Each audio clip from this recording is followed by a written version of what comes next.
কাঁধ উদম করে তোমরা সালাত আদায় করো না। আপনার নামাজ সুন্দর হয় নাই, স্যান্ডোর গেঞ্জি পরে নামাজ পড়া আমাদের জন্য অনুচিত। যেই পোশাকটা পরলে ভালো লাগে এরকম পোশাক আমরা সালাতে আদায় করব। যখনই তোমরা সালাতে যাবে তখন তোমরা উত্তম পোশাক পরিধান করবে, এটা তোমাদের জন্য বিধান। সেই হিসাবে আপনি সামাজিক কোনো জায়গায় যদি যেতে চান, যেরকম স্ট্যান্ডার্ডের পোশাক পরে যান, সালাতের ক্ষেত্রে ন্যূনতম এতটুকু পরতে হবে। কিন্তু হদ কি হবে, কোন পোশাক পরে হবে আর কোন পোশাক পরে হবে না, এটা রাসূলুল্লাহ সাল্লাল্লাহু আলাইহি সাল্লাম বলেছেন।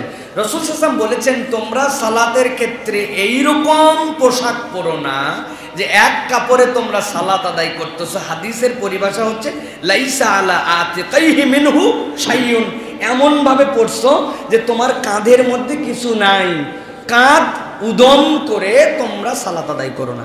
এই যে লাইসা আতিকাইহি শাই, এটার উপরে মুহাদ্দিসিনে কেরামের বক্তব্য, আমরা যে স্যান্ডোর গেঞ্জি পরি, জাস্ট এখানে ফিতার মতো আছে, এটা পরে সালাত আদায় করা মাকরুহ।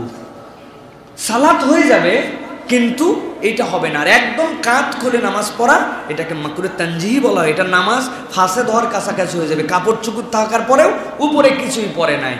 তো এই হিসাবে আমরা যে স্যান্ডোর গেঞ্জি পড়তেছি, এটা আমাদের এইভাবে পড়লে আপনি ঘরেই পড়েন আর মসজিদে পড়েন, আপনার নামাজ সুন্দর হয় নাই। আর এই যে হাত কাটা যেটা আমরা পড়তেছি, এটা যদি পোশাক হিসেবে আমাদের সমাজে চলমান হয়ে যায়, তাহলে কেউ যদি হাত কাটা গেঞ্জি পরে সালাত আদায় করেন তাহলে সুন্দর হয়ে যাবে। কিন্তু নবী করিম সাল্লাল্লাহু আলাইহি ওয়াসাল্লামের প্র্যাকটিস থেকে বোঝা যায়, কেউ যদি হাত গুটায়ও রাখে, নামাজের মধ্যে হাত খুলতে নিষেধ করা হয়েছে। এই হিসাবে ফুল হাত পরাটা আমাদের জন্য উত্তম, তবে হাফ হাতা পরলে হবে।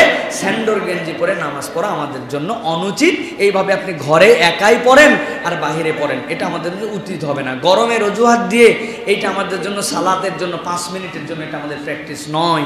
বরং সুন্দর পোশাক পরে, যেই পোশাকটা পরলে ভালো লাগে এরকম পোশাক আমরা সালাতে আদায় করব।